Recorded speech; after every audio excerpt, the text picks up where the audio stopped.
Olá, fala povo iluminado, sejam bem-vindos. Eu vim falar para vocês do primeiro livrinho que eu li da coletânea Contos do Leste Europeu, da editora 34. Os 3 livros que ainda faltam ler são A Exposição das Rosas, O Marcador de Página e Histórias Apócrifas. Eu li O Tradutor Cleptomaníaco, pequenininho e muito interessante.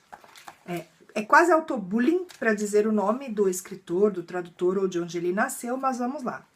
O nome do escritor é Deso Costolani, o tradutor Ladislau Szabo, e ele nasceu no Império Austro-Húngaro, num lugar chamado Zabadka.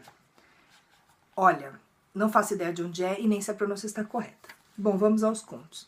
São 13 contos e o conto de abertura é O Tradutor Cleptomaníaco.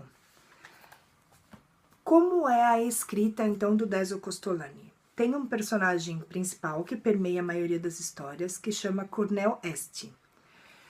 Há uma certa sagacidade na escrita, coisas muito interessantes e não tão fáceis de imaginar, né? Precisa de uma certa sagacidade realmente para escrever.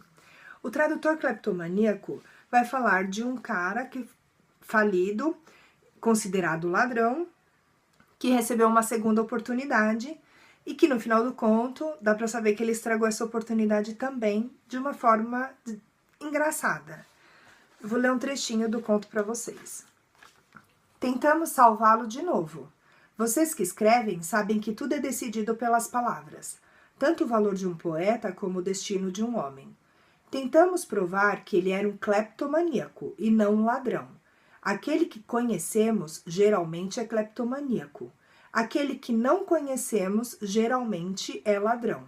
O tribunal não o conhecia. Assim foi qualificado ladrão e condenado a 2 anos de prisão.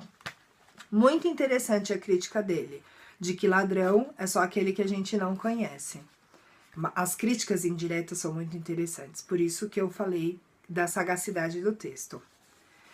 Depois tem um outro conto, então eu vou evitar spoilers, mas se acontecer, perdoa aí, que chama O Dinheiro, que vai falar de alguém que diz que ganhou muito dinheiro, mas por conta do que as pessoas iam dizer, iam achar e uma série de coisas, ele finge que não tem e tenta se livrar do dinheiro. Um trechinho desse conto fala assim: Camarada, eu não nasci para salvar a humanidade, que quando não é castigada por incêndios, inundações ou pestes, organiza guerras e artificialmente cria os incêndios, as inundações e as pestes.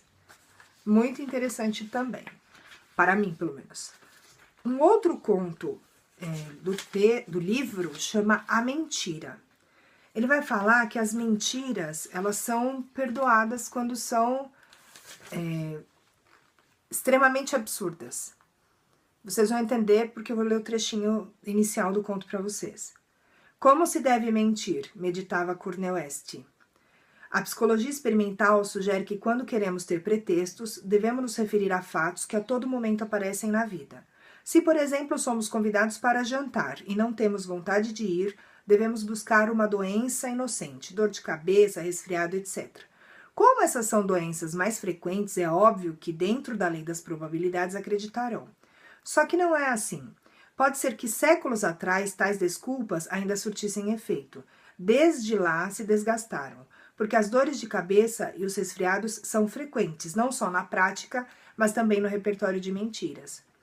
Então, ele vai desenhar ao longo do texto que mentir requer uma certa habilidade e que quanto mais mentiroso, mais bem visto fica o indivíduo. Outra crítica muito pertinente. Há 2 contos, no entanto, que a mim pareceram que o escritor estava sofrendo de um surto. A minha mão apareceu várias vezes aí na tela, mas ele estava sofrendo de algum surto de esquizofrenia, porque O Presidente é um conto muito longo e eu achei muito ruim, que vai falar sobre um presidente que dorme nas sessões. Assim, ele destrinchou imensamente algo que para mim pareceu muito desinteressante, mas eu li o conto até o final. E o conto O Chapéu. Não gostei de nenhum dos dois, que é um chapéu que ganha vida, que é tido muito mais do que como um simples objeto. mas eu também não gostei do que foi sugerido ou proposto pela ideia do conto. Nós temos ainda o conto A Miséria. Vou ler um trechinho do conto para vocês. Fala de alguém que vivia da caridade alheia e da dúvida em torno dessa pessoa, do caráter, e se ele era alguém esforçado ou alguém desafortunado. Antes chorávamos sua pequena miséria, depois tudo fizemos em seu favor. Só agora o abandonamos, justo quando mereceria o máximo de ajuda e solidariedade. Mas assim é o homem. Bom, é um livrinho que eu li, que eu recomendo, e fora 2 contos que não me agradaram muito, há muita coisa aqui que é inédita para mim, pelo menos, que gosto de contos e que já vi várias outras coisas. Espero que vocês gostem do vídeo, inscrevam-se no canal, ative o sininho para receber as notificações. Se você está no Facebook e viu o vídeo direto no Facebook, valeu, fica a dica. Os próximos farei o vídeo assim que possível, então fica a dica para vocês de um escritor austro-húngaro, tá bom? Falou! Não esquece de deixar o seu like aqui.